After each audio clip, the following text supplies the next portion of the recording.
రెడ్డి గారు ఉన్నారు, బీజేపీ నాయకులు. కృష్ణారెడ్డి గారు నమస్తే అండి. నమస్కారం సార్. కృష్ణారెడ్డి గారు, మీనాక్షి నటరాజన్ వ్యవహారం వాస్తవంగా బీజేపీ చేతుల్లో ఉన్నటువంటి వ్యవస్థలతో గేమ్ ఆడినటువంటి వ్యవహారమా, లేకపోతే నిజంగానే నటరాజన్ సరే ఏదైనా కానీ కాంగ్రెస్ పార్టీ చేసిన తప్పిదమా, లేకపోతే రామ్మోహన్ గారు చెప్పినట్టు ఆరో తొందరపడి కోయిల ముందే కూర్చుందా, ఏం జరిగింది కృష్ణారెడ్డి గారు? సార్, ముందుగా అనేక మెగా నైన్ వీక్షకులకు, అలాగే చర్చా వేదికలు పాల్గొంటున్న పెద్దలకు, అలాగే వివిధ పార్టీల నాయకులందరికీ శుభ సాయంత్రం తెలియజేసుకుంటున్నాం సార్. ముఖ్యంగా మీనాక్షి నటరాజన్ గారి విషయం ఏంటంటే సార్, జరిగిన అంశాలను పూర్తి స్థాయి వారు చేసిన తప్పులను తప్పిపుచ్చుకోవడానికి ఈ రోజు బీజేపీని బదనాం చేసే ప్రయత్నంలో ఉన్నారు.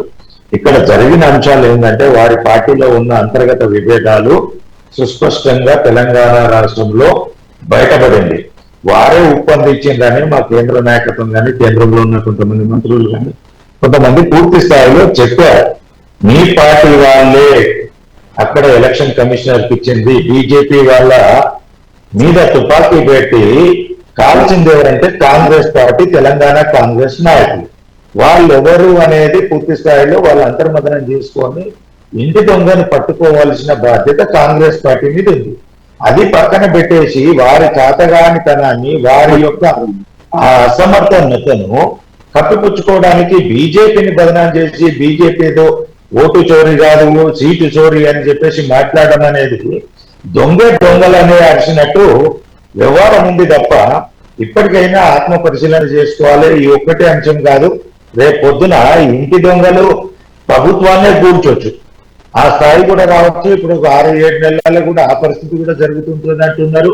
మరి ఎవరినో గుర్తించుకొని కాంగ్రెస్ పార్టీ ముందు జాగ్రత్త చర్యలు తీసుకోలేకపోతే వారి ప్రభుత్వానికి, వారి పార్టీకే మనుగడ లేకుండా పోతుంది. ఈ అంశాన్ని పక్కన పెట్టేసి ఇక పొద్దున లేచినా రాత్రి చేసినా ఏదన్నా జరిగితే తెలంగాణలో మీరు చేసే అవినీతికో, ఇంకెవరో చేసే అభివృద్ధికో, మన చేతగానితనానికి ఏమవుతుందంటే ఆంధ్ర వాళ్ళను ఆంధ్ర నాయకులే చేసిందంటారు. ఇప్పుడు కొంత ఏదన్నా కేంద్రం ఏదన్నా వీరి చేతగానితనంతో ఇదైతే కేంద్ర ప్రభుత్వం అడ్డుపడ్డదండి. కేంద్రాన్ని ఏదో విధంగా బదనం చేయాలి, లేదంటే ఆంధ్రాన్ని బదనం చేయాలి. మన చేతగానాన్ని కప్పుపుచ్చుకోవడానికి కేంద్రం మీదకైనా దొరవాలి, లేదంటే ఆంధ్ర రాజకీయ పార్టీలమైన దోల్వాలి.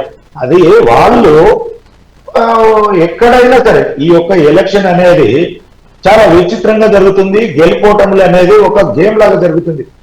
క్షణానికి మినిట్ కు తారుమారు అవుతుంటాయి వ్యవహారాలని. వాటిని క్షుణ్ణంగా కాపాడుకోవాల్సిన బాధ్యత, ప్రజల మధ్యలో ఉండాల్సిన బాధ్యత ఇది.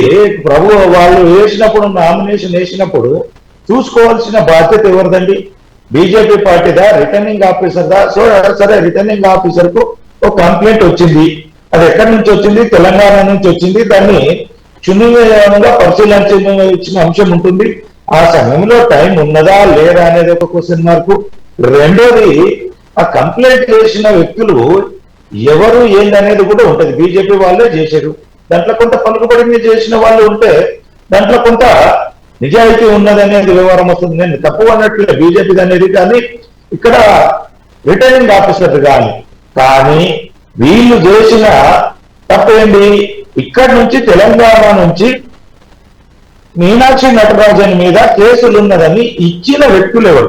ముందు వాళ్ళని పట్టుకోవాల్సిన అంశం పక్కకు పెట్టేసి బీజేపీని బదనాం చేయడము, అక్కడ ఎలక్షన్ ఆఫీసర్ను అంటే బదనాం చేయడము, ఇవి ఏంటంటే కొన్ని టెక్నికాలిటీలో గెలుపు కూడా. ఇప్పుడు మనం క్రికెట్ లో చూస్తాం, గెలిచే అవకాశాలున్నా ఒక్కోసారి వర్షం పడగానే ఆగిపోతే డక్కుర్తి పద్ధతి, ఇంకేదో పద్ధతి అని చెప్పేసి గెలిచే మ్యాచ్ ని కూడా ఓటమి చెందినట్టు ఉంటాయి. టెక్నికాలిటీస్ లో కొన్ని ఇబ్బందులు ఉంటాయి.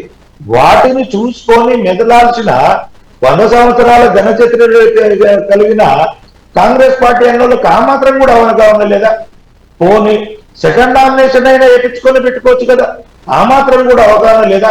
ఇలాంటి వ్యవహారాలు జరుగుతున్నప్పుడు ముందు జాగ్రత్త చర్యలు కనీసం మేము చూసినాం, రామ్మోహన్ రావు సార్కు తెలిసి ఉంటుంది, రామచంద్ర ఒక సర్పంచ్కి పోటీ చేస్తేనే ఒక డమ్మి నామినేషన్ ఇప్పిస్తాం.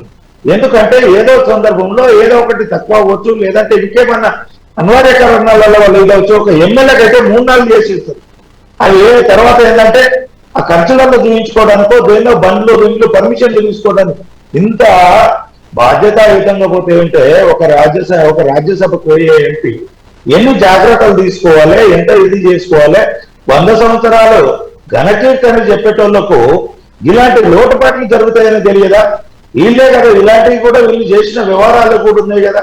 ఎక్కడైనా టెక్నికాలిటీకి వస్తే దానికి ఆల్టర్నేట్ గా చూసుకోవాల్సిన బాధ్యత కాంగ్రెస్ తప్ప పొద్దున లేచి బీజేపీ మీద పడడము, వారి ఇంటి దొంగను పట్టుకోవడం చేతగాక బీజేపీని బదనం చేయడము, లేదా ఎలక్షన్ ఆఫీసర్ ను బదనాం చేయడం అనేది కాంగ్రెస్ పార్టీకి రైట్ అండి మాట్లాడదాం రైట్ అండి చాలా సమయం ఉంది.